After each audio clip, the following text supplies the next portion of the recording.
lighting's good in here and I look pretty okay, so Cool. I use the video. Yeah. Welcome to Tim Blackett and Friends. This is episode 2 of season 2. I'm really excited today. I have Hannah Pittard on the show. But it's like you're laughing and it's the saddest ending and it's also really funny. It's totally surprising and it couldn't end any other way. Just the act of trying to put yourself in somebody else's position or somebody else's shoes, I think can only make us more empathetic and can only expand our viewpoints of the world. If you only write what you know, then you're almost always just going to write about yourself. And that's not exactly fun for me or for anyone reading.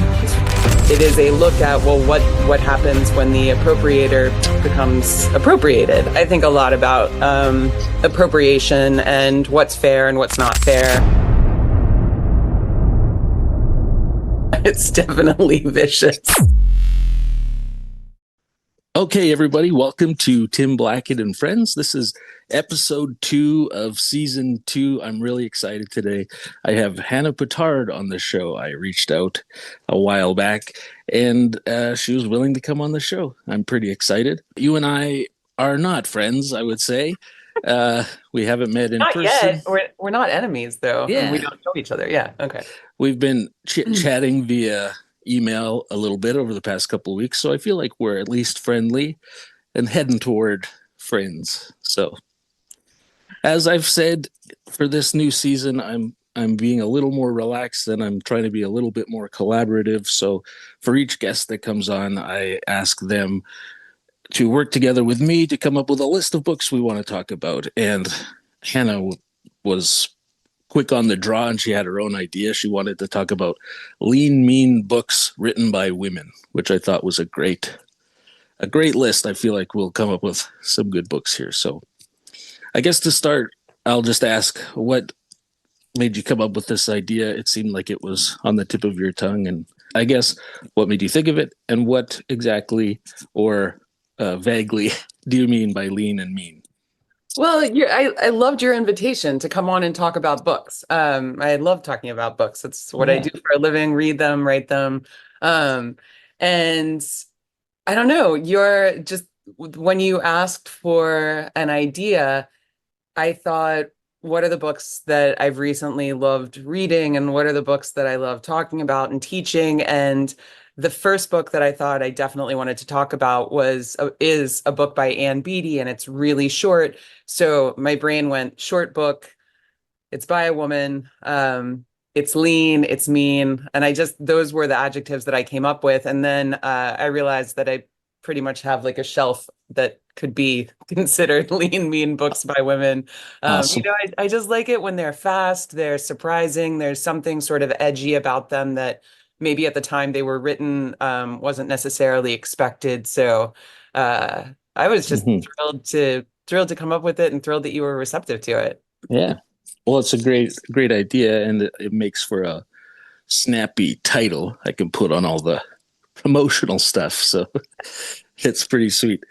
So you mentioned teaching. I saw in your bio or whatever that, are you teaching at the U of Kentucky? I am. Still? I'm at the University of Kentucky. I've been here like a decade, more than a decade plus a year. I did not, when I was living in Chicago, a place I absolutely love, and got this job, and it was tenure track, and I thought it's going to be a pit stop on my way to someplace closer to the shore. I love water, and it wasn't. It's just the place that I ended up staying. I got tenure, and then my mom moved to town, and then my sister moved to town, and then my dad moved to town. And now I think even if I wanted to leave, which I don't, there would be a lot of really angry people living very close by. Yeah. I was surprised, actually. I'm not terribly familiar with the geography of America, being up in Canada. When I looked, well, because you're in the Eastern time zone, I just kind of assumed you were near the coast, but Kentucky's it's almost like in line with Michigan and Indiana. I take issue with its time zone. I feel like it should be on the central time zone, which Chicago is, Yeah. because it is so far inland. And it just means that our days feel even shorter and stranger in the winter. But yeah, I don't think we're on the right time zone. Well, same with Saskatchewan here. I'm kind of in the middle of Canada, which makes sense that we'd be central. But if you look at like the little map of time zones, the central goes all the way down here, but Saskatchewan's just like a blip to the west of it, I guess. So Yeah. I feel like we should be one time zone over, but I don't know. And then Saskatchewan also doesn't use saving daylight savings time, so we're always the same. So we're like shifting between an hour behind or an hour ahead. Like it's confusing, but Yeah. Huh. for me it's the same all the time. But for when I have a book club online too, and we try to meet, and every time, every month, there's someone like, oh, I thought it started at 5 and I was here, but anyway. It does start at 5. It's just somebody else's 5 Yeah, exactly. It's 5 o'clock somewhere. somewhere.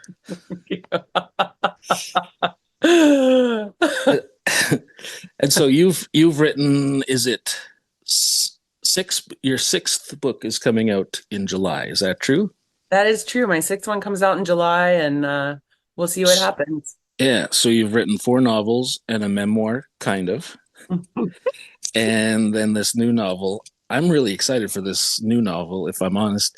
Part of the reason I picked up your memoir, that was my first introduction into your work, was, well, I work at a public library, and someone returned a stack of books, and yours was in there, and it said a memoir, kind of. And for the past, I don't know, 3 or 4 years, I've been minorly obsessed with like autofiction or memoirs that blur fiction and truth or whatever. So I'm always on the search for these books. So when your book, We Are Too Many, but the subtitle is a memoir, kind of, I was like, oh, I got to read this. And then the book ended up being amazing, like right up my alley. I love thinking about dialogue, and most of the book is dialogue. And then, yeah, blurring the lines, I loved it. And then, yeah, I've read your first novel now, and Oh, wow. I'm halfway through your second, I think. I'm forgetting the names. But this new one, now I'm looking at it, and it's like compared to Miranda July, and even the woman who wrote Monsters, A Dilemma, Yeah, Claire Claire Dead. Dederer. Yeah. Yeah. And Leslie Jameson is in there, and all of this. The main character is named Hannah, though it's spelled differently. Hannah P. Like Yeah. this is exciting for me. Thank you. So You're like everything you're saying. You're my ideal reader. You love dialogue. You love the blurring yeah. of fact and fiction. I mean, I became obsessed with autofiction about the same time it sounds like you did. And yeah, I'm really excited about the next book. And I I think as a writer, the older I've gotten, the more interested I am in just pushing myself and taking risks and what's the point, right? If we don't Hmm. take chances. But this next book certainly, I've a couple people who have read it have said their biggest concern is that the readers will think what isn't real is real and what Hmm. is real isn't real. And I was like, does that matter? And a couple of these readers have said, no, but it's just that some of the stuff that clearly isn't true is the stuff where you're probably going to be judged the harshest. And I was like, well, that's what I'm doing, though. Yeah. It's a performance piece in a way. Yeah. You know, So I feel like that's kind of what is exciting about autofiction, is that the tension there between what is real and what isn't what's not real? is like what makes me feel alive, kind of. I feel the exact same way. Yeah. That's Cool. exact. I teach a lot of autofiction now since I've become obsessed with it. And what I tell my students all the time, it is that for me, it's the tension. What's real, what's Hmm. not real. And the other thing I like about autofiction is, well, I'll put it this way. I don't really know how to write plot, and you'll probably see in the books that I've chosen, like plot is not my strong point, but what I think I can do is keep people flipping the pages because of juxtaposition, Hmm. putting unexpected things side by side that make you want to keep moving forward. So it's in lieu of plot. I think that what I try to go after is momentum and through surprise and sort of the unexpected. That sounds amazing. It sounds like I really am your ideal reader. I know. Um, I wrote an autofictional novel. That's what I was going to say. Um, I have one book published, a collection of short stories. So when that was published, my publisher wanted to see my next. They had rights of first refusal to my next document Yeah. or whatever. So I sent them this thing. It was pretty much a first draft, kind of like a one and a half. I had done, it wasn't very polished. It's good work, I think, but it's anyway. Their critique, and then another critique from an agent who requested to see it after my book was published. Um, the same critique was this feels too much like a memoir to publish as fiction, and I mean they had other critiques, but that was in there, and I was like, well, yeah, but that doesn't matter because it's supposed to feel real in a way, and I could never publish it as a memoir because I put shit in here that's not it's not real. So, Yeah, what but hmm. yeah, That's I find feedback like that to be very frustrating. Like when I wrote a book that wasn't published, I think it would have been a fifth book, but it would have been where the memoir got published, but no one picked it up. But one of the pieces of feedback was we loved it, but it needed more oxygen. And I hmm. walked around for like 2 years being like, what? Like, What does it tell mean? me what you mean. Like, do you Yeah, want, like, do you need an axe murderer in there? Like, what does it mean? And then I will say, like several years, I moved past it. I'd written the memoir, but several years later, I was just sort of walking down the sidewalk and I was like, oxygen, you need oxygen to live. Oh, it was lifeless. Really, what they were just saying is that it was a flat, lifeless book, but they came up with a fancy way to like trick yeah, trick me. But I find abstract feedback really frustrating. yeah, for sure. Yes. Okay, well, maybe we'll dive into our books here. I think we each have at least five. I Mhm. brought five, and I'll let you go first with your first example of a Okay. lean, mean book written by a woman. All right. I'm going to start with the Ann Beattie books since I've already planted that seed. Sure. Um, Walks with Men. And Okay. fits really nicely, man, into our kind of like auto fiction thing. Because like, see this woman here on the front. She doesn't have a face, and it's not Mm-hmm. Ann Beattie, but like from the right angle, it kind of could be Ann Beattie.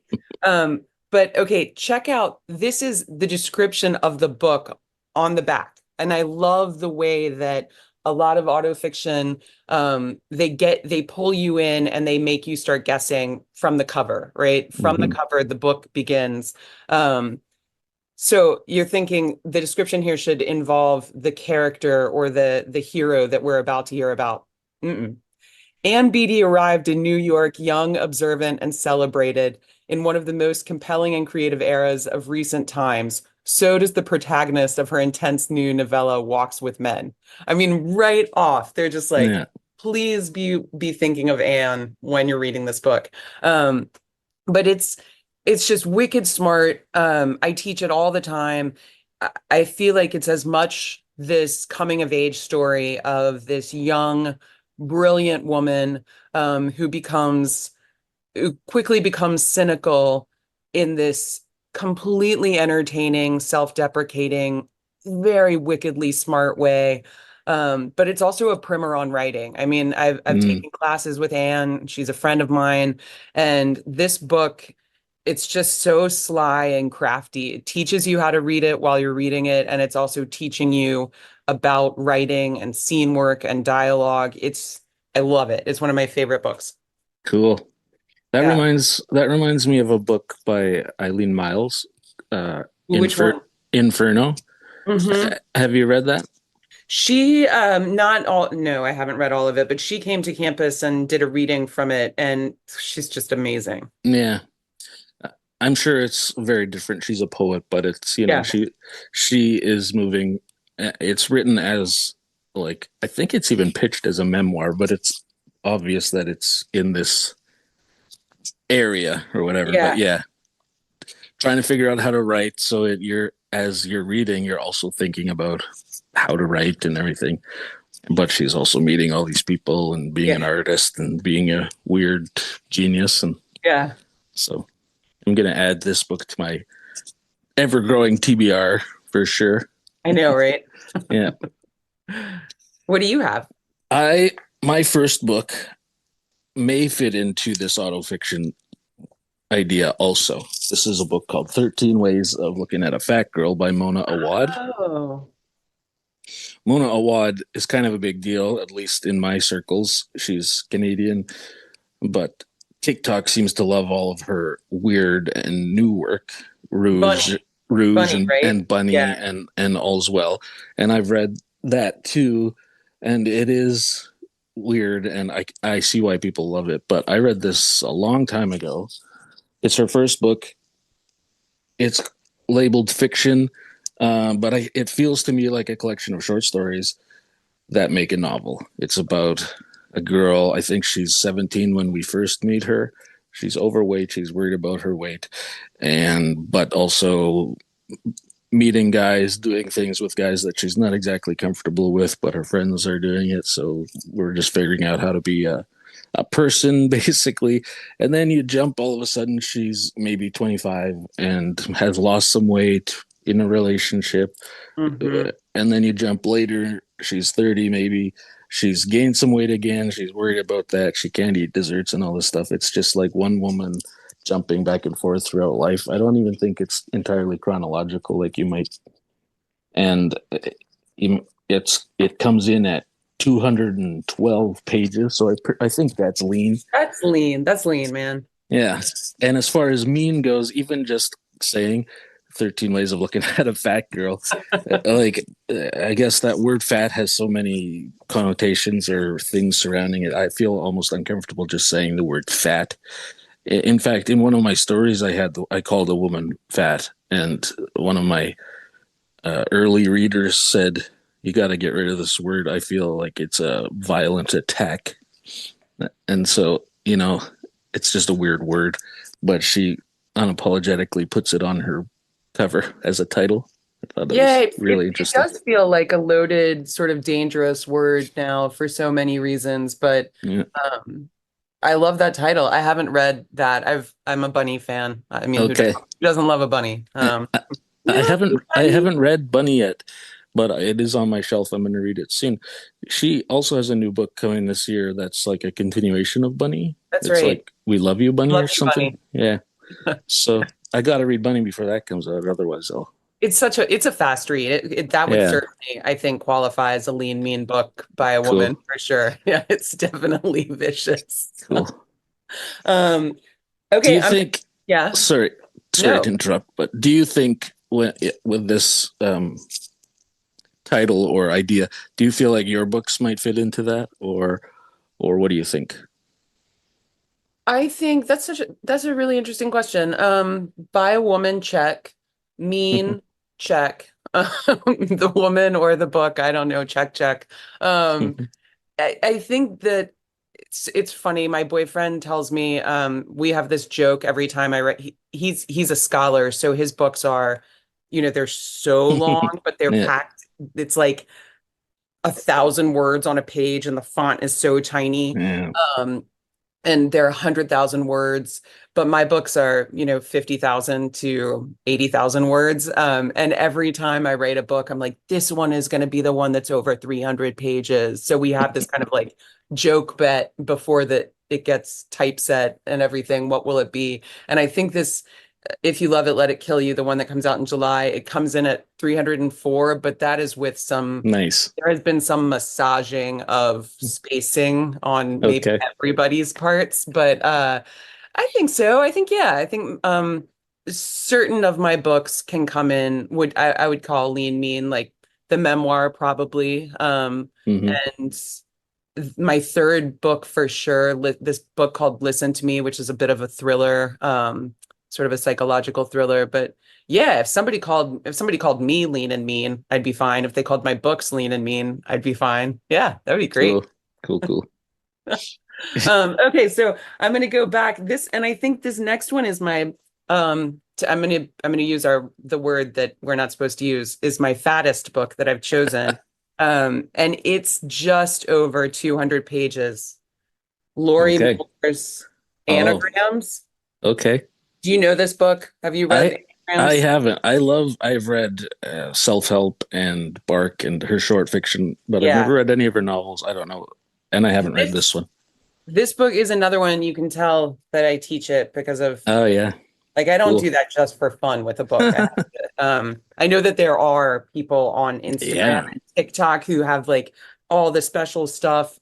So this is called Anagrams, and I think it does such a good job of showing off her skills as a short story writer and a novelist, because the book begins with three different stories, all Mm. starring the same characters, but they're all anagrams of themselves. So the relationships are shifted differently in each of them.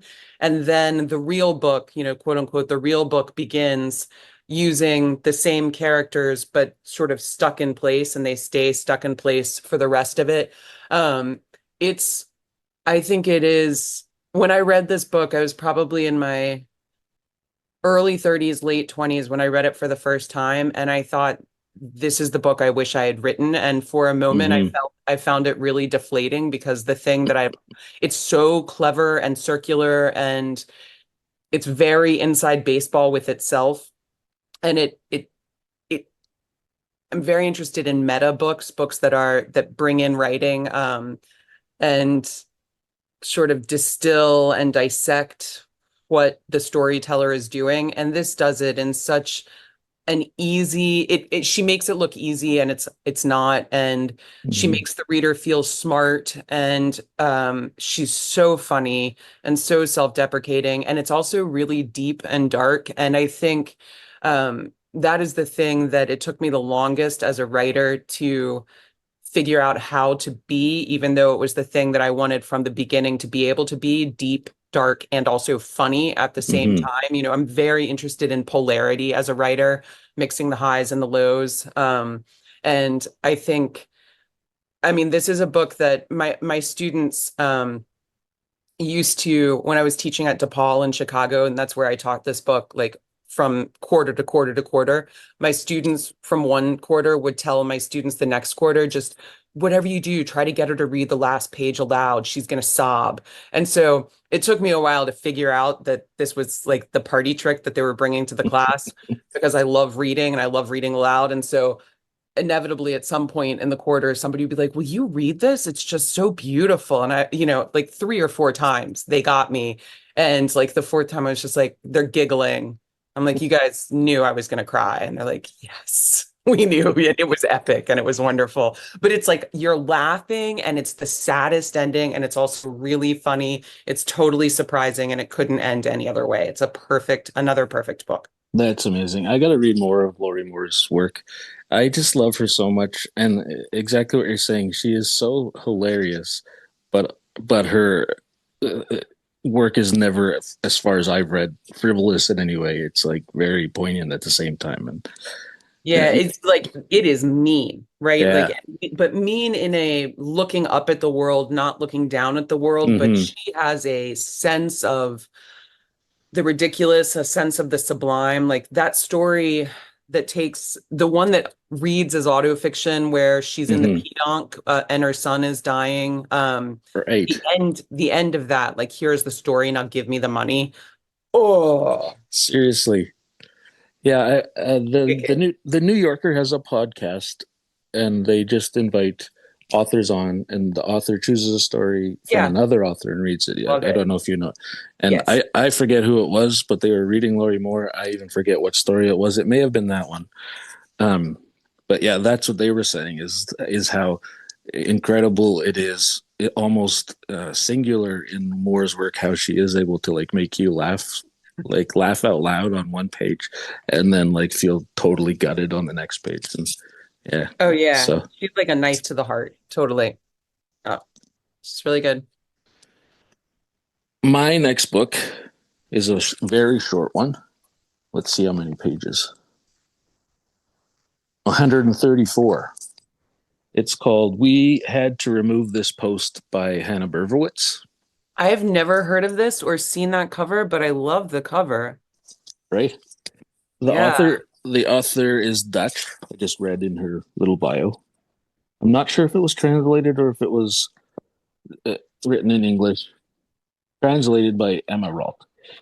Anyway, this is about a woman who works at a company much like TikTok, but it's not TikTok in the book, with a cohort of people whose job it is to review all of the videos that are flagged as problematic or dangerous that need to be pulled. So they're all together watching the craziest, shittiest, grossest things, like to the point that I think there's 5 or 6 of them that as you go through the book, it actually feels much longer than it is.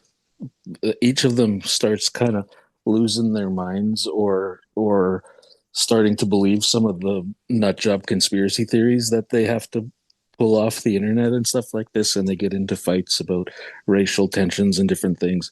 The main character is a lesbian woman who's in a relationship with another woman at the company. I think they're at the company. And the way she talks about it, it's just this loving relationship. They're in a good, healthy thing. But by the end, you kind of realize that the main character has this warped idea of how she's treating other people and everything. And she thinks she's being normal, but everyone around her feels like she's kind of a crazy person. It was just a wild book. Obviously, I read it in one sitting, and I was like, in fact, when you gave me the idea for the list, this was the first that popped up in my head. That's awesome. I love to Lean know in. like the first thing that Yeah, comes to mind in with something like this, like a category, right? Categories are so hard and so strange, but yeah. they can lead to some interesting things. Okay, so I feel like which one should I say after that one? Okay, I'm gonna do well, okay.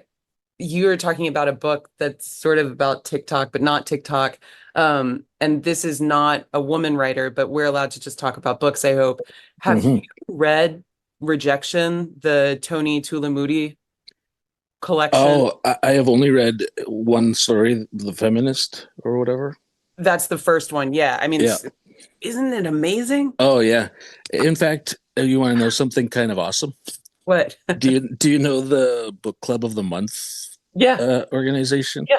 They have started a thing. They call it a literary magazine, but they just publish every month. They publish 7 stories from 7 different authors, and I forget when it was.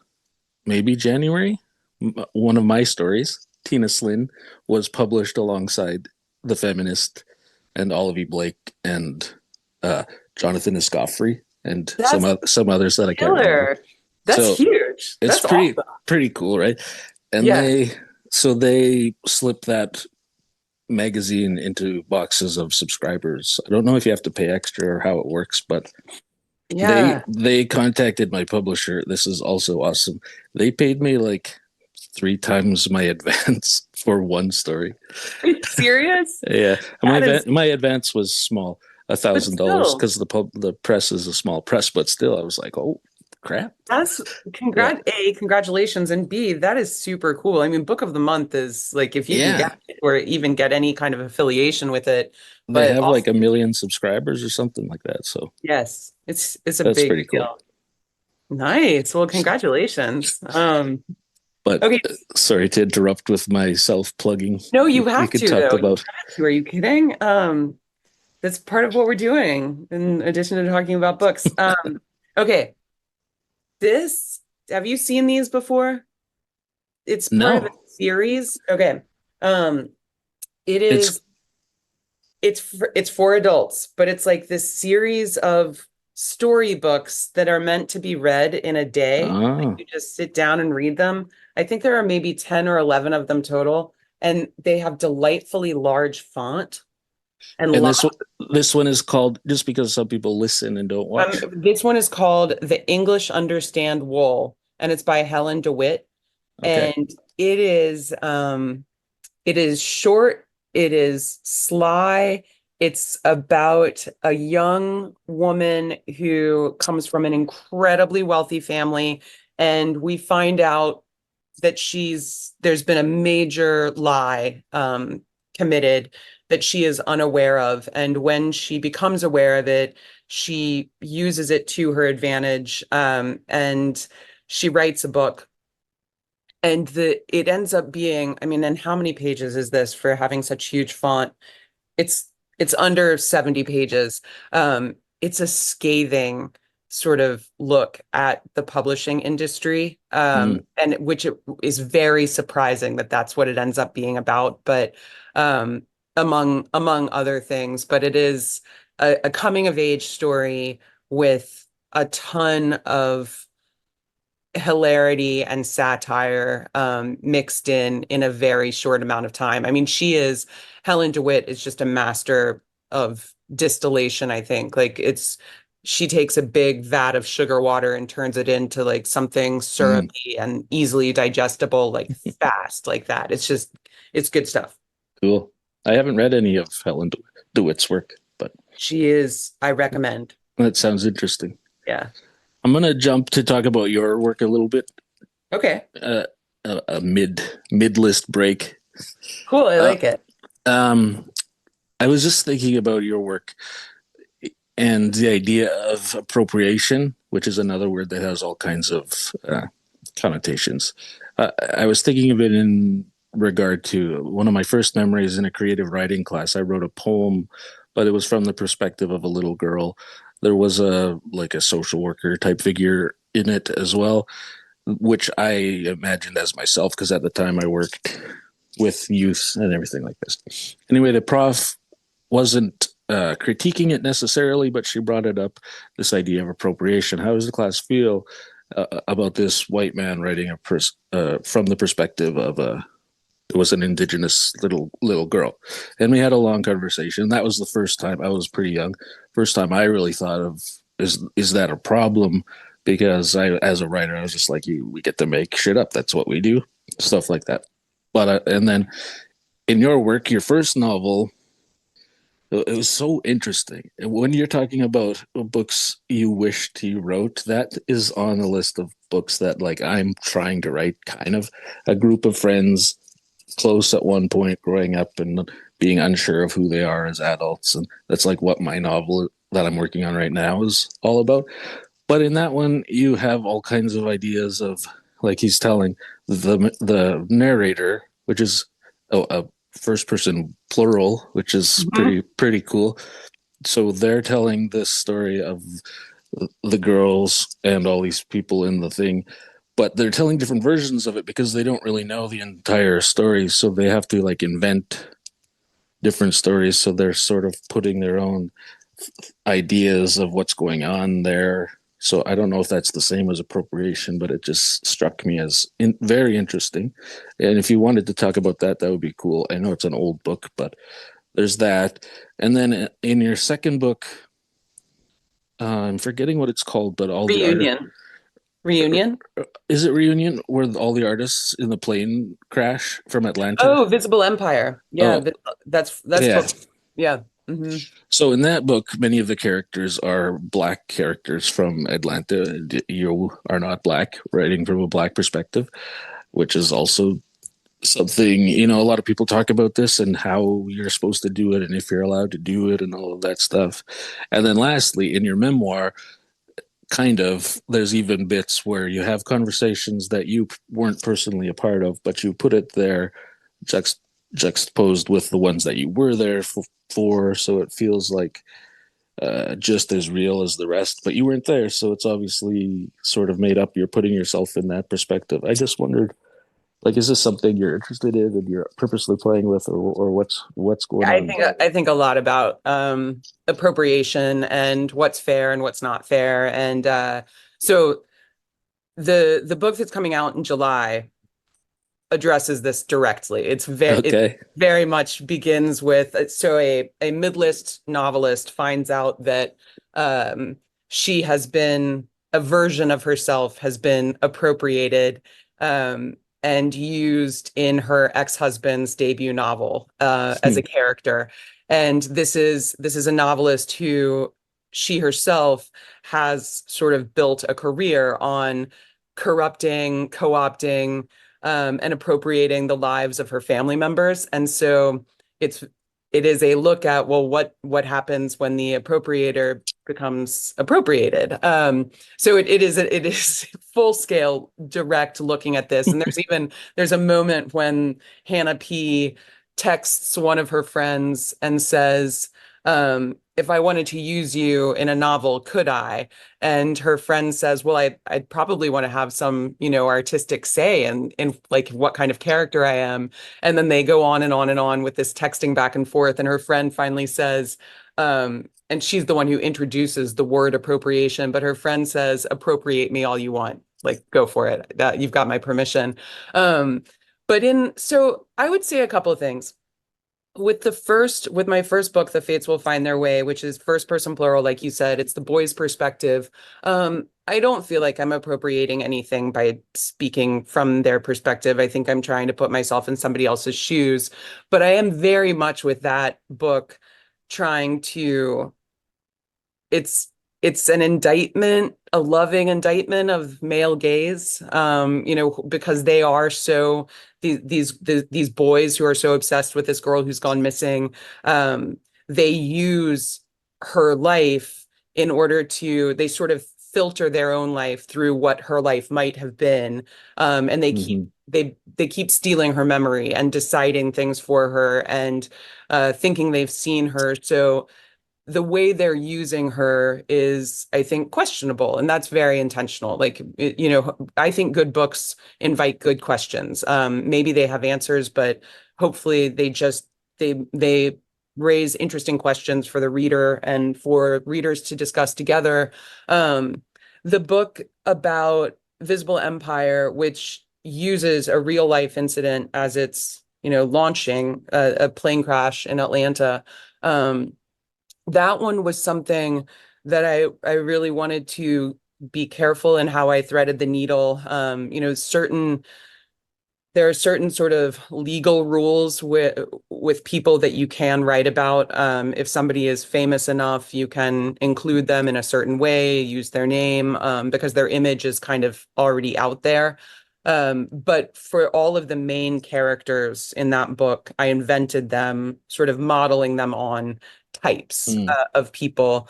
And then there's one character, Piedmont, whose story gets told throughout that book. And he's a young Black man. And I thought a lot about how to write him. And I think one of the important things, and everyone has different ideas about what you're allowed to do. Yeah. And I think that I'm not I wouldn't know that I'm in the creamy middle, but I have very particular things that I'm comfortable with, which may or may not be the things that other people are comfortable with. For instance, I'm never going to write a first person narrative from a Black point of view, but I will attempt a third person narrative. And I researched, I read, I talked to people, I had readers, but my feeling is one of the things that I love about writing, and the reason I love to teach writing, and the reason I love to teach, especially undergraduates, like those young people who are still so impressionable, is that being forced or being allowed to imagine somebody else's life, of course, you're not going to get it right, but having like trying just the act of trying to put yourself in somebody else's position or somebody else's shoes, I think can only make us more empathetic and can only expand our viewpoints of the world. So I wasn't trying to steal anyone's story. I was just trying to um push myself and imagine a life that wasn't mine. Hmm. And that's interesting to me. And if I love writing about women, and I love writing about women who are like me. But if I were only allowed to write about women like me, I'd probably chew my hands off, right? Like that's Yeah. just that's part of what's interesting to me, but it can't be all of it. it can't be for me. Hmm. Yeah, it goes with that, the tip age old writing advice, write what you know, which I think might be a good tidbit of advice for young writers, maybe. At least it was useful for me when I was first thinking seriously about writing. But also, I think now where I am, I'm like, that's kind of, well, it's just very limiting. If you Right. only write what you know, then you're almost always just going to write about yourself. And that's not exactly fun for me or for anyone reading. Although I do write a lot about myself, but it doesn't matter. I think you should write about, rather than what you know, I think you should write about what you think about all the time, or what you are just interested in, or what you are confused about, and you want to like dive into uh, uh, Dude, figuring out what you think about a certain thing. That's what writing that is is. what I write. I write about the things that confuse me and the things I can't get out of my mind. I write to make sense of the world. And it is, I mean, it is as much for me as it is to share with other people. But yeah, I Hmm. completely agree with you. Yeah, yeah. I can't say enough about the fates will find their way. I just finished it last week, but Thank you. it's almost like the memoir. When I picked it up, it was just on a whim. I had no real expectations, but soon I was like, "Oh man, this is exactly what I want to read." And then this one, it was the same kind of surprise. Where at first, the first 10 pages or whatever, I was trying to figure out what's going on here, Yeah. a weird narration or whatever. But then, as I got through it, I was like, holy shit, Hannah Pittard is a good writer." Thanks, Because man. Thank you. I had only read that one, and now so I'm gonna work my way through the rest. But yeah, that was just so cool to read the book because, like I said, it's a thing that I'm thinking about, not in the same way at all, but just friends growing older. My current novel is about a group of friends who are about to turn 40. And they're having a sort of surprise class reunion type thing, accidental reunion, and none of them are where they thought they would be at 40. They're all insecure about who they are and what they've done and blah blah blah. So they're all trying to impress each other, but also none of them really feel impressive, stuff like that. So I've got to say, I love 40 as the age. I mean, obviously I'm a fan of people in their 40s, but 40 is it's such a, you don't know it until you get there, but it's a real yeah. pivotal moment. And um, it's kind of surprising how, I don't know if it's like this for you, but when I turned 40, I couldn't believe how much I still felt like I was 16, 17, and Oh yeah. 18, like zero. Yeah. Nothing had changed except that I think I got rid of a lot of baggage of, but what about what people think? What about this? Yeah. That's the kind of, there's so much that you lose getting older, like elasticity, like in your skin. But man, the stuff that you get socially and Yeah. like confidence wise, I think I'd trade it, you know? Yeah. Yeah. Yeah. I just turned 40 last year. I wouldn't say I feel 16, 17, but more like 23, 24. Like I feel like a young man, like when my partner and I have a weekend off, like the thing that I think of doing is like, you know, going drinking and dancing like a young person. Yeah, I know, but like a but young I'm not person. exactly a young person. So it's yeah, that's wild. Is it my turn to I think it go? is. I've done Yeah, three. you've done three. Okay, Mhm. my third book. I'm going to talk about the Rasmussen Papers Haven't read it. by a woman named Connie Galt. She is also Canadian. This was published by a very small press in Saskatchewan, I think. But it is. I use the word brilliant a lot, but it is. I feel like a brilliant. Talking about works that are thinking about writing while writing a story and thinking about art. This is about a woman who has, for a long time, has been obsessed with another female poet, and that poet has passed away, but her former lover is still around, and she believes he has a bunch of letters that she wrote that no one has seen except for him. So she is trying to the premise her premise is she's going to write a memoir about this poet now that she's passed away, and she goes to this guy's house to try to convince him to give her this ephemera. or whatever. The old man lives with his brother, who's also an old man, and it's just this weird. She sort of gets in a relationship with the brother, and they're sort of kind of working together to convince the old guy to share the stuff on the premise she's writing a memoir. But oh, she tells him she's going to write the memoir about him. That's what she's really interested in. But he sees through it all, and so there's this back and forth, this weird tension between the brother and her, and then her and the actual. Well, he's also a poet. It's just like wild. I guess I don't know how to explain it. Um, the mean part comes in that the main character is like a young woman, unmarried, no kids, not young like 20s, but young compared to the old guys. I think she's also 40 and they're young, but she has, taken control of her own life, sort of.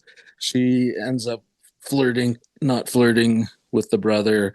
It's just like this whole mess of a situation. And in the end, the old artist with the letters is like keen to her scheme, and he says, I've known this all along, basically, without spoiling. It's not really a spoiler because, well, plotless stuff.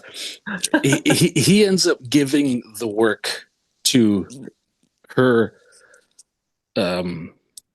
colleague, who is a man, because the old man thinks the man should write this memoir. The man, so it's like a critique again of the ways we look at female artists versus male artists, and how even in old age or whatever else, this man is unwilling to give the female poet who's passed away, to give her voice to this female poet who is obsessed with her and everything. He decides, no, I'm going to give it to this dude who sort of professionally writes biographies or whatever.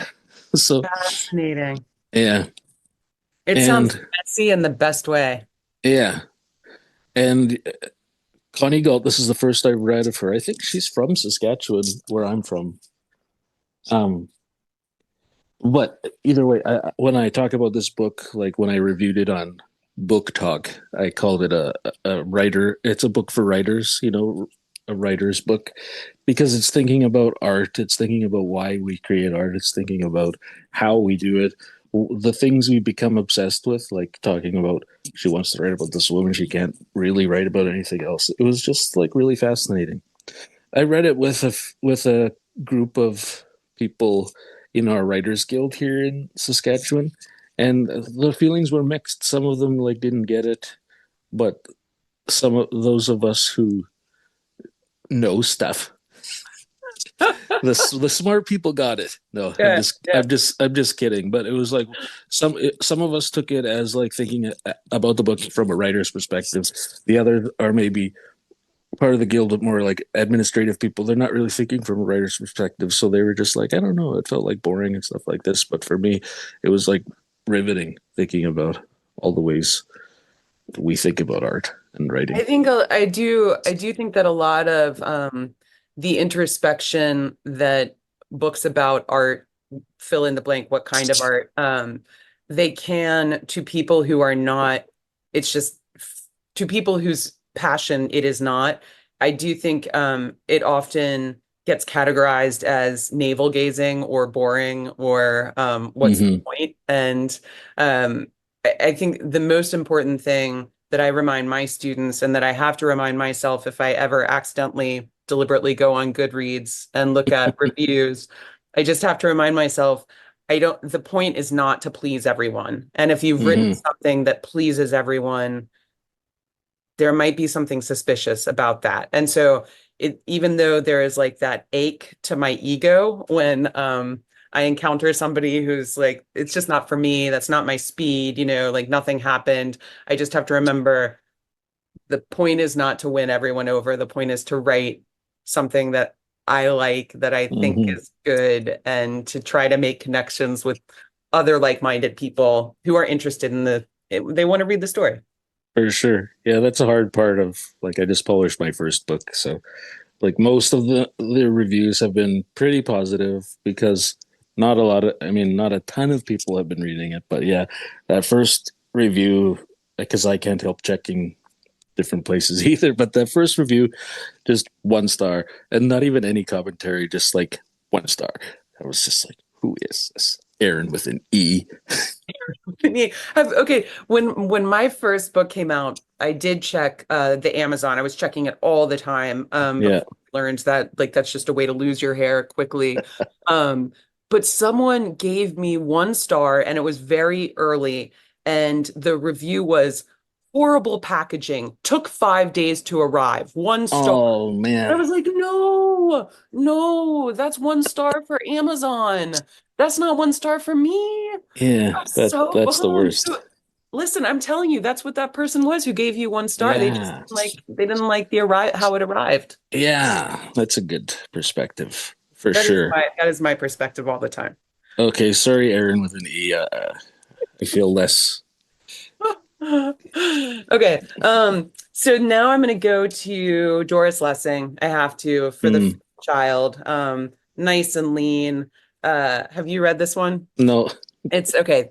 I love that we are introducing each other to so many books. Yeah. Um, this is just such a wicked book. And it's so clever and also funny and very, very dark. And it has this kind of surreal, otherworldly quality to it. So this young couple, they're beautiful. They decide to leave London and move to the country when everyone else is like moving to the city, and they're going to do it the conservative backwards way. They want to have babies, and they want to have when everyone is, trying to just like not do that and move forward. And so this golden couple, moves to the country, and their friends come to visit them, and they have a baby, and their friends are, keep telling them, "Oh, it's going to be horrible. You're going to be bored." But every time their friends come to visit them, they're like, "You are so lucky. You are living this magical life." They have another baby. Their friends keep coming. They're having parties. Everyone's like, "Holy cow, it's amazing out here in the country. Who needs London? Who needs society?" They have a third child. It is like Shangri-La. They have a fourth child. Everybody is happy. And then they have the fifth child. Oh, the fifth And child. Yeah, it's of just like, course. I won't give anything away, but boy, does it take a sinister, dark, Oh, strange turn. And uh, I think it's another one that comes in probably at about 150 pages. And Doris Lessing is just, the best. She's won the Nobel and she's so smart. I just love her. cool. Yeah, I'll add that to my list for sure. It's a fast Interesting. read. It's a fast. Cool. I highly recommend it. Okay, for my fourth book, I think I'll talk about this one. And then I have one more question about your work, and then we'll do our last Okay. book. This is called Norma by Sarah Mintz, I love that cover. right? Yeah. It's amazing. She's also a Canadian author. The publisher or publicist reached out to me, in fact, last year to say, can this woman and another named Sydney Hagel come on your podcast? Which was the first sort of hint that the podcast had at least some momentum. Anyway, I said sure. And then they were like, okay, we'll send you the books. And then after that, I was like, oh man, what if I don't like their stuff? That'll be weird. But I ended up just loving both of their books. And this one in particular is just fascinating. This is about an elderly woman whose whole family has passed away. Within a year, I think she lost her husband and her sister-in-law and her best friend or something. So now she's alone. Um, Prior to all that, she was like, she believed she was frustrated with her husband and was living a life she was not happy about. But now that everyone's gone, she's thinking, oh man, I wished all these people were here. I don't know what to do, blah, blah, blah. To pay the bills, though, she gets a job as like a transcript person. So Uh-huh. companies put their stuff, videos or voice recordings on this website, and she can choose which one she wants to transcribe. So she has to listen or watch and transcribe all of this stuff. Fascinating. She ends up finding a police report and investigation or interrogation. So a policeman is interrogating this man about a crime, like a pretty gross crime that he committed. But then she also finds the victim report too, so she's transcribing both the perpetrator and the victim. And then the cop is there, and she kind of gets obsessed with these people, and she realizes once someone says something that they live in her city, in an area not too far away from her, so she sort of starts trying to put herself in places where she might run into these two individuals. So she's like just sort of hoping they come in contact, and she ends up interacting with both of them, and she knows all this like ridiculously personal information and like traumatizing information about them, but she's just to them some kind of old lady. And then she gets like farther and farther into this weird obsession, and it's like just a mess, and things happen that, well, yeah, you have to read to find out. But yeah, and again, talking about a perfect ending, like three-quarters of the way through, I was like, how is this book going to end with any sort of resolution or anything? But it's only 170 pages too. But the ending, I just felt was so perfect. Almost like I read a collection of her stories too. And when we talked on the show, she talked about her stories. She likes to have less of an ending and more like the sense of an ending, Mm, which I think a lot of short fiction people like to do, yeah, where the reader gets to like stretch out past the final period and think what's going to happen. absolutely. And the book is not quite like that, the novel, but it is in a way where you're like, there's no way this could end on any sort of hopeful note. But where it gets to, you're like, okay, I could see this possibly turning into like, we're not all, it's not entirely nihilist. It's anyway, Yeah. it was a It sounds like, surprising book for me. is it kind of like a psychological thriller? Is it It's is it actually not. It it's feels like not. Okay. it feels like it might be, especially when describing it, but it isn't. It's like a fairly slow, like in the literary sense, I guess, intimate. Like you sort of get to know the people in the that she's transcribing too, and they, compared to what we hear or see in the videos in real life, they're just like wildly different and unexpected characters. So I don't know. There's nothing like, it's not going to keep you up at night, but Mm, it will keep you okay. thinking a lot. It's not Pet Cemetery. No. Okay. That one I read that maybe 5 years ago was my first Stephen King, and then I had to read everything that Stephen King wrote, and I could not get them scary enough after Pet Cemetery. Oh But yeah. when I was reading it, I was in, I think I had just turned 40 or maybe I was 39.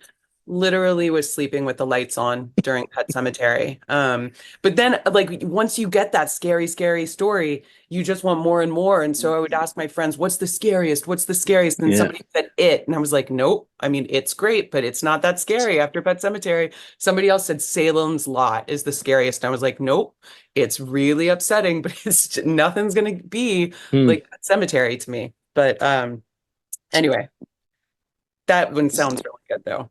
Yeah. Norma. By Norma. Sarah Mintz. Yeah. Okay, great.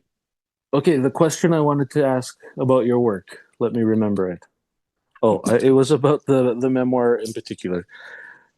Because after I read the memoir, I was talking about it on my TikTok page and telling everyone to read it. And someone said, "Oh, it's even more interesting if you read this article in, I forget where it was."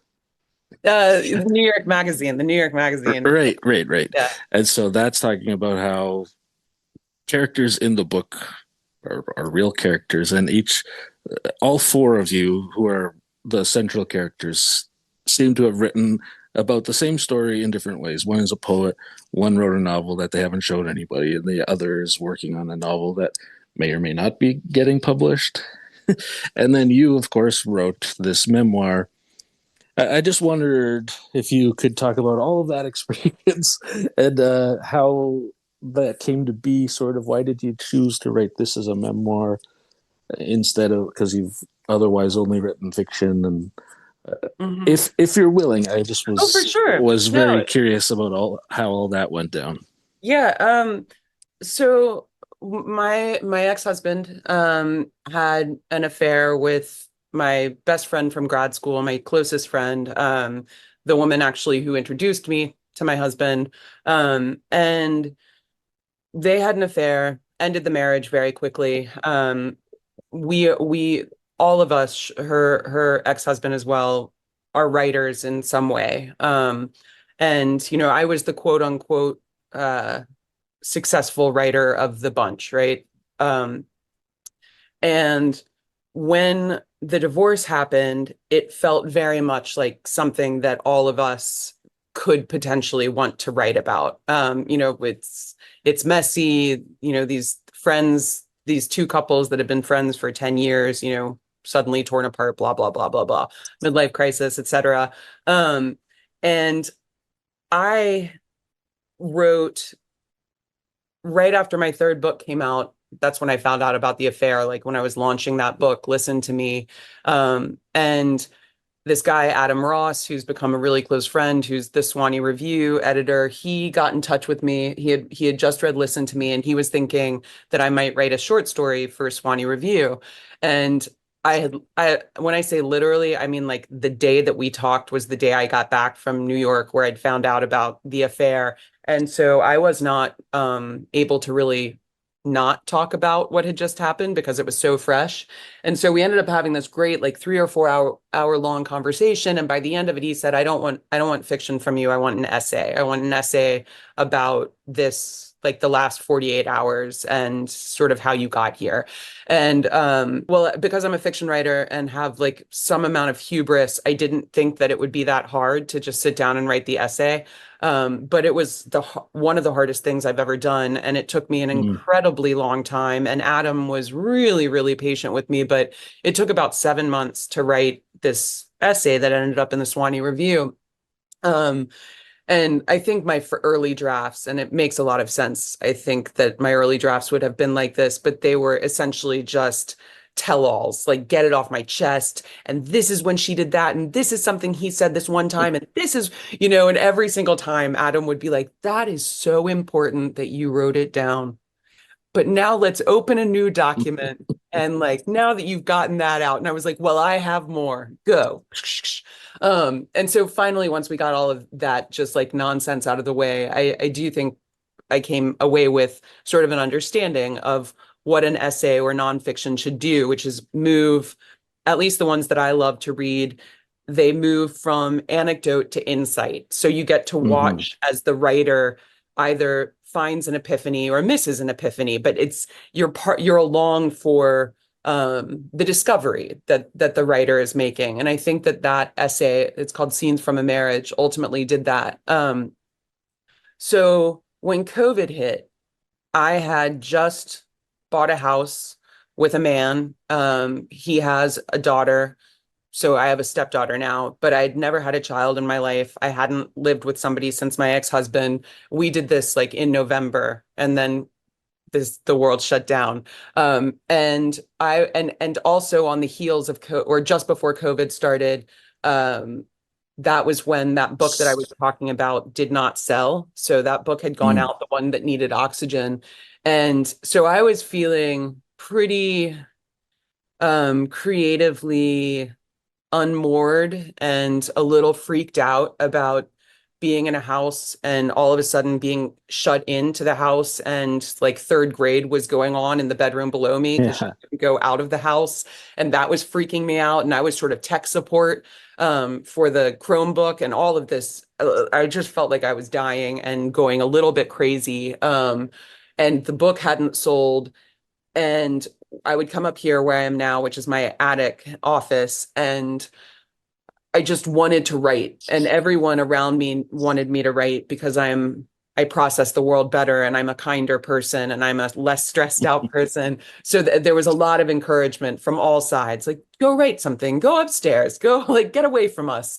Um, and I would come up here and I could not. I think it was something about the isolation and the way that the world was cut off.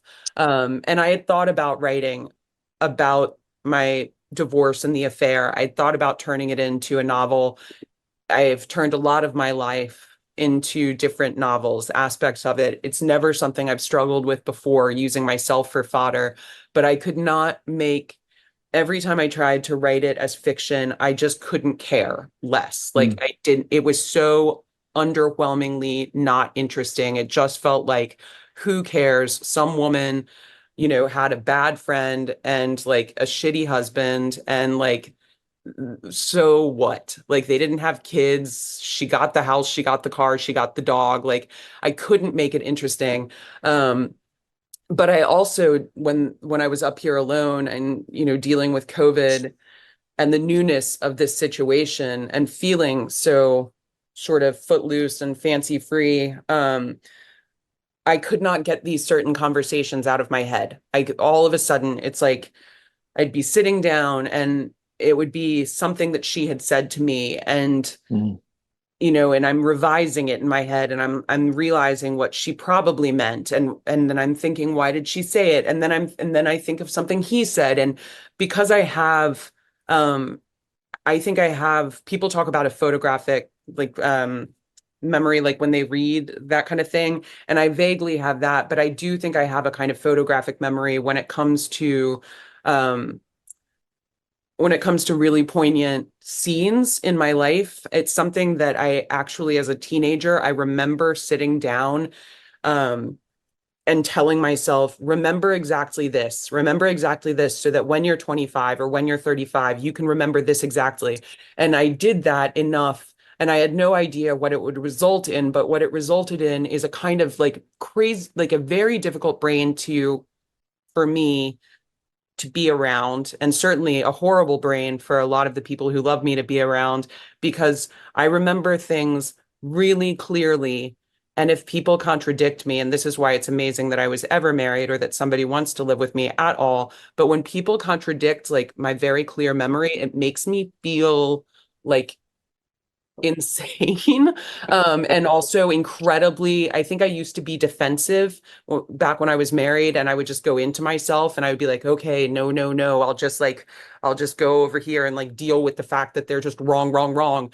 And since my divorce and turning 40, I'm much more of like a pugilist about it. Like, no, here's why I'm right. Because the white dish towel was to the left of this thing when my mother opened the door, and I remember that a leaf came in, and then you pushed down on the leaf and the leaf did this and blah blah blah, and like meanwhile people are looking at me like, just doesn't matter though, does it matter that I said I wanted ice cream and now I don't? And I'm like, I just want to figure out why you did and now you don't.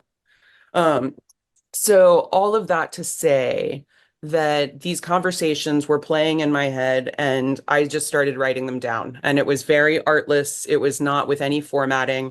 Um, and it would be like Hannah and Trish talking, Hannah and Patrick talking. And then all of a sudden, my sister was like in these conversations, because my sister hated Trish, always hated Trish. So I was like, oh, those are fun conversations. I'll build those in. And I think there was a moment where I started getting a little bit scared that this was the thing I was writing on, and what was I doing, and could it ever be anything? And was I wasting my energy writing something that um, maybe wasn't good for me? Like, I don't know that it was at the time. I wasn't sure if it was therapeutic or going backwards. But I kind of cleaned it up a little bit, not much though, and sent it to my agent, and she was like, well, I'd certainly keep reading this. And she's honest, she has her abstract ways of telling me when something's bad, which I really appreciate. Like, oh, yes, well, this is something that I can understand why you would put it in a drawer. That, yeah. So when she said I would keep reading this, I was like, well, that's exciting. Mhm.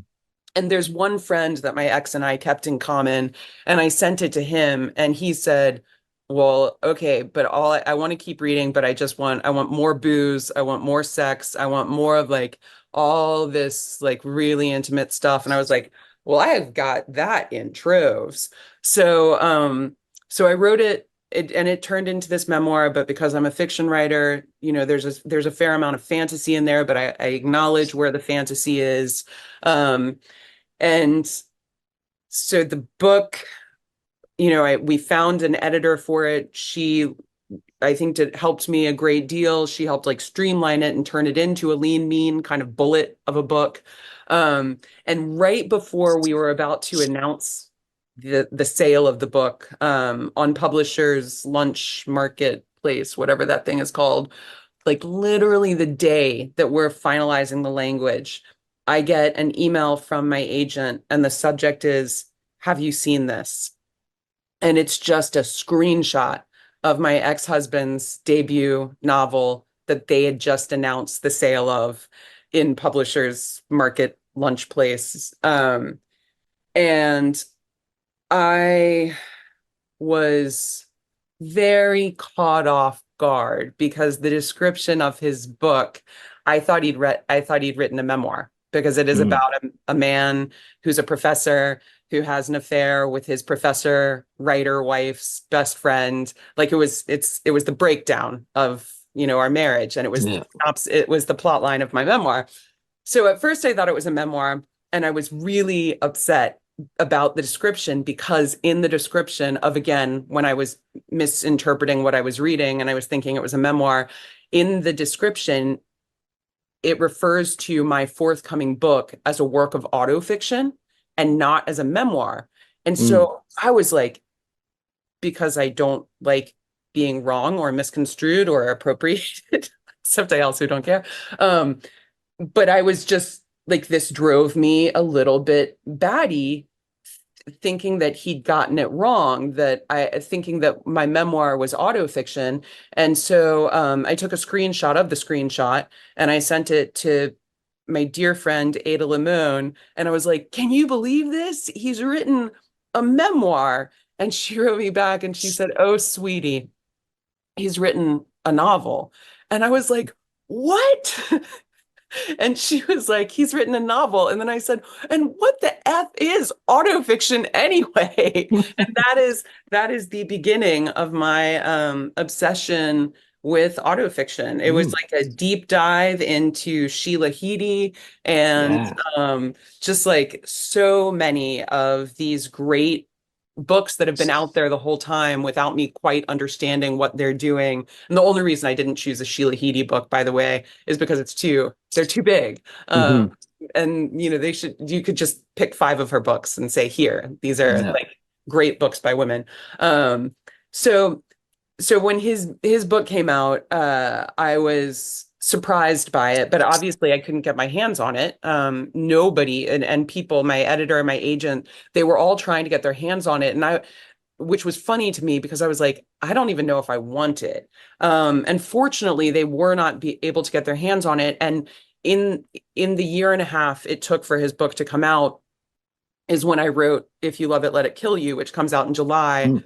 which is about sort of my fictionalized version of myself driving herself crazy while being confused slash curious about this book that's about to be out in the world with this unflattering version of herself. And so, and it becomes about so much more. It's really about art and artistry and appropriation.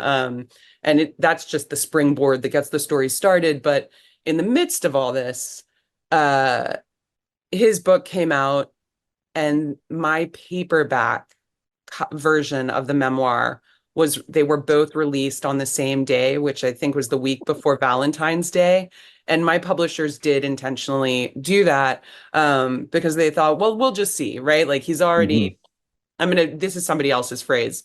He's yet again writing her coattails. So let's just like see what kind of interest we can gin up.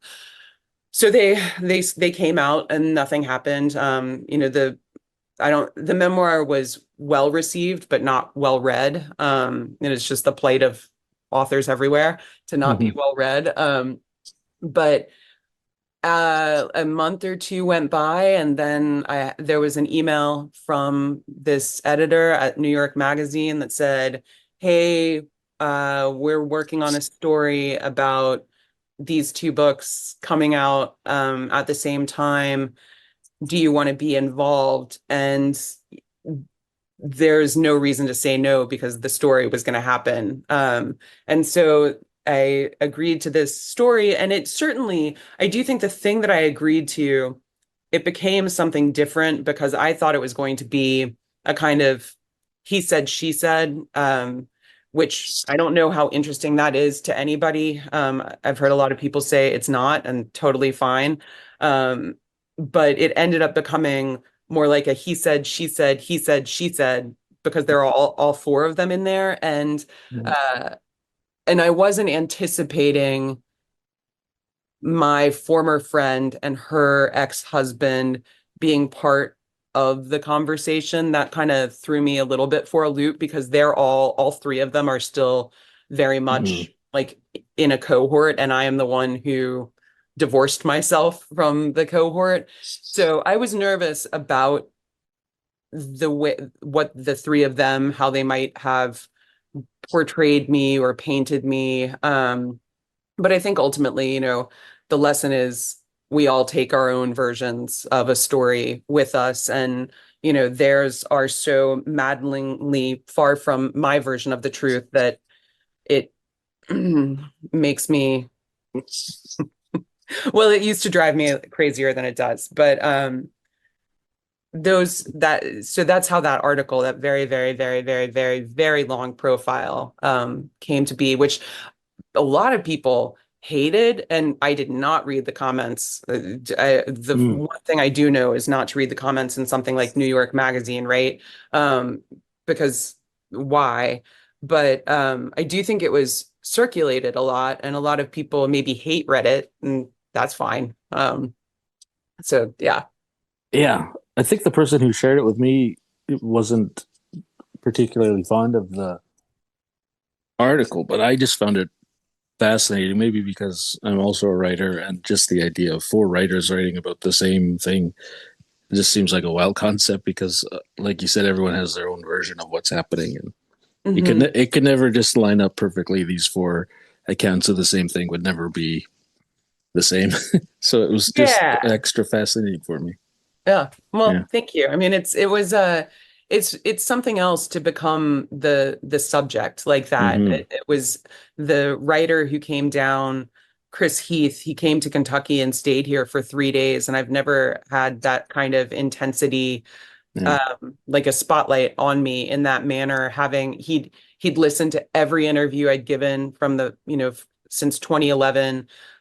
He'd read everything I'd ever written. So sometimes, like by day two, and we're 11 hours into, this one-on-one, he'd say, "Oh, so this one time when you said," and like repeatedly, I would have to stop and say, "Did I say that to you yesterday? I don't remember saying that." And he'd say, "No, but it was this interview you did on a radio show in Ohio in like 2015." I'm like, I don't know. Like, did I mean it? Sounds crazy, like something I'd have said. And he's Yeah. like, "No, you definitely said it." And I'm like, "Okay, cool." So that was intense and strange. Yeah. That's wild. I can't really imagine having that intense of a, but I've only made like two or three interviews, so you wouldn't have much to quote. No, but If there would you, be so much to ask you then. I mean, that's yeah, I wonderful. suppose. Yeah, there's so much of that material still waiting to get out there. Like I I I I I thrive on being genuine and authentic. And sometimes when I hear myself repeating myself, it makes me just like really just sick to my stomach, because I want to always be saying something real. And I preferably it would be something new, but that would also, if everything always has to be new, well, then you're gonna run into some issues, right? Hmm. With consistency, I guess. So Hmm. yeah. Okay, Okay. I know I said I had one question, but I have one more. Okay, yeah. I don't think it'll be as in depth. Thank you so much for sharing that entire story. That was I'm very sorry if I interesting. took too long. Nope, I can talk, as you can see. there's no such thing as too long. Okay.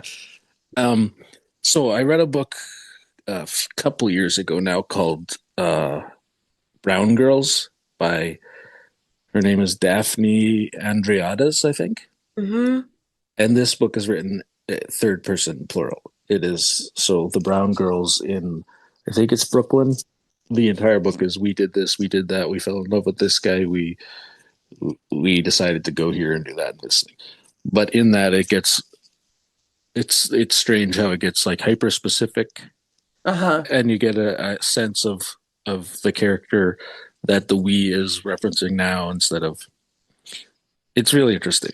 But Hmm. anyway, that book, until I read The Fates Will Find Their Way, was a book I said, you'll never read anything like this. I've never seen a narrator like this, third person plural. It's we did this, we did that. I don't know of any other book that does this. And then I found your book, and now, There's one other book. I mean, okay, I think there are probably more, yeah, but I think one of the best known is Virgin Suicides, the Jeff oh, Eugenides book. yeah, It's first person plural. cool. That's Yeah, also on my shelf. Been meaning it's to get to that. it's really good. And then Amy Bender has a story, and I teach this story a lot, and it sounds like it does what I haven't read Brown Girls yet, but Debbie Land is the name of the Amy Bender story, and it Okay, starts off with we did this, we did that, and it's short. It's maybe 12 pages. And by the midpoint, even though there's still that first person collective we, it's pretty clear that it's just the one person. And it's trippy and kind of violent and really provocative. Very good. cool. Highly recommend. Yeah. So regarding that, I guess I just wondered. I know it was your first book, so it's probably a long time ago. I wondered how you got to third person plural, and of course, like to me, that sounds like a really hard trick to manage. How was it for you? When I started that book, just like at the very, very nascent stages of it, uh, I thought that it was going to be this collective group of children, sort of a gender neutral we that was looking at their missing friend. And very quickly, I realized that all of my experiences are that I was young enough that middle school and high school still felt very fresh to me. Plus, I have that memory that I'm telling you about that very intentionally, locked things away. Um, Plus, I was also still trying to make sense of a lot of things that happened to me in childhood and the ways that I was shaped, sort of mild bullying and things like that. So when I sat down to write it, I thought it's going to be boys and girls, everyone together looking at this missing classmate because they're the ones who would be the most interested. But everything that I started to write about would be the way that boys were looking at girls and how you know everyone trying to figure out how does a girl learn to shave her legs and the boys, right? Things that for Mm-hmm. girls we just we know how to do it, or it's sort of we've seen our mother do it or we saw our sister do it, but that boys are like, ah, like does she shave sitting down or does she shave standing up? And so it just very quickly filtered accidentally through that male gaze. And then once I realized what I was doing, um, I understood that it was quite perfect for the story that I wanted to tell because it is about this collective consciousness, and it's also about groupthink and the way that a group of individuals can kind of lose themselves in a crowd. And the danger, of course, in losing yourself in a crowd and identifying first with a crowd and second with the individual is that your your morals, your ethics, are no longer the thing that is guiding you, but it's the group's morals or Mm-hmm. ethics that you kind of allow to take over if you are in that moment of group think. And so, and I think teenagers, well, I think it happens to everyone where it's very easy to claim participation or ownership of something. And you can think of it in very innocuous ways like, oh, that party at Trevor's last weekend was so much fun. Remember when we picked up the Jeep and moved it to somebody else's yard? You can just say we, right? And it sounds like you Mm-hmm. were there. And all you did was maybe you helped pick up Trevor's car, or maybe you were standing near when Trevor's car was picked up. So that's like on the innocuous fun scale. But then if you flip it and it's like, well, man, we were just a bunch of boys in a room drinking beer and she was there and she was passed out, right? So then the we becomes a lot scarier. Hmm. And so I wanted to have that.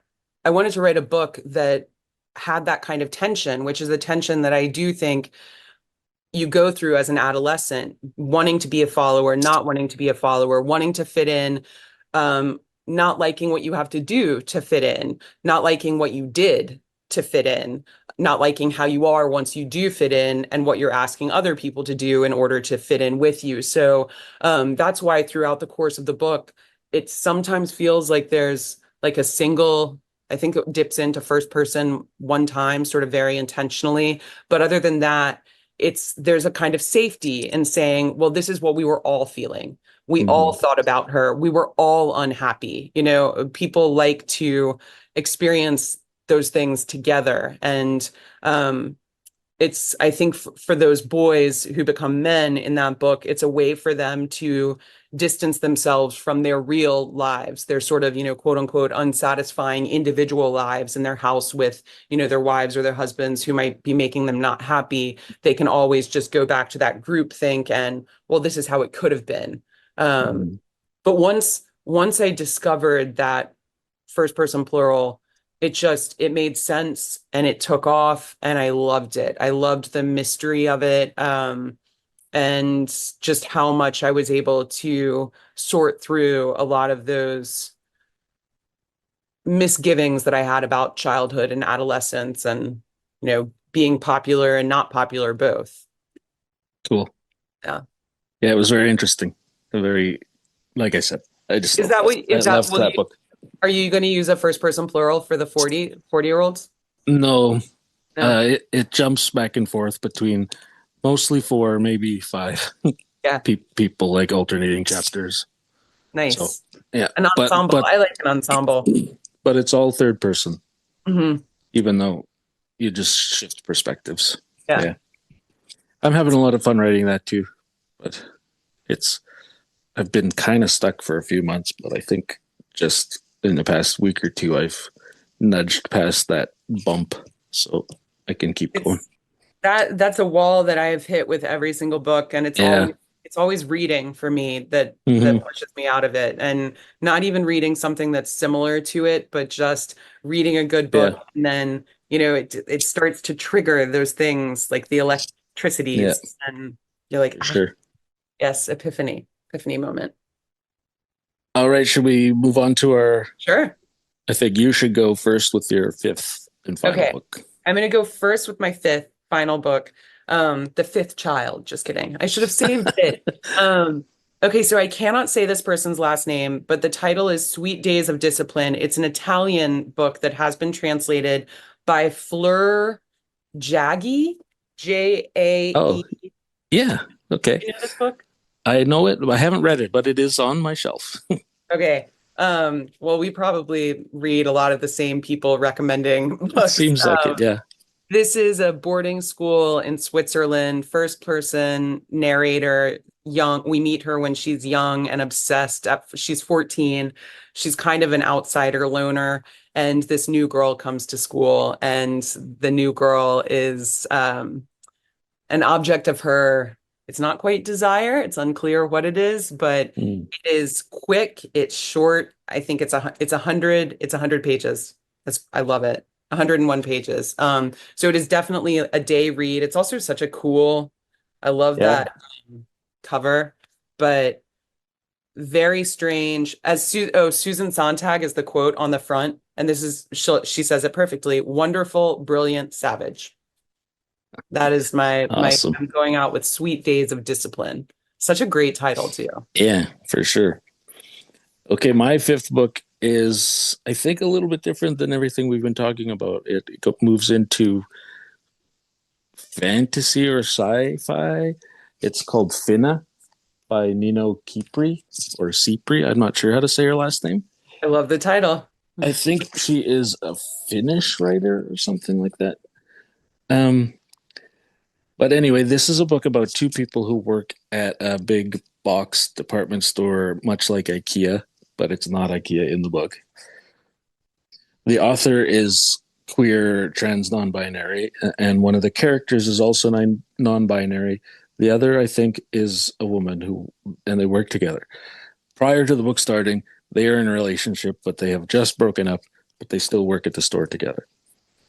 On this shift, they're minimum wage employees. A wormhole opens up in the middle of the store, and an old granny gets sucked into the wormhole. And the micromanaging manager says, "You two have to go into the wormhole to find this woman, even though you're being paid minimum wage. You'll be fired if you don't do this." So then they have to go into this wormhole and they go through all these different weird dimensions, parallel universes, which are similar to Earth, but not quite like Earth. One is like in the future, sort of, where they're in the same store, but it's like AI or robots are running everything, and they're so they get caught out as humans, and the robots are mad that humans are there, and all this stuff. But again, it's like a ridiculous premise, just weird. And it is a weird book. But again, they're going through all this turmoil as a duo and trying to sort out their relationship stuff and what went wrong and everything else.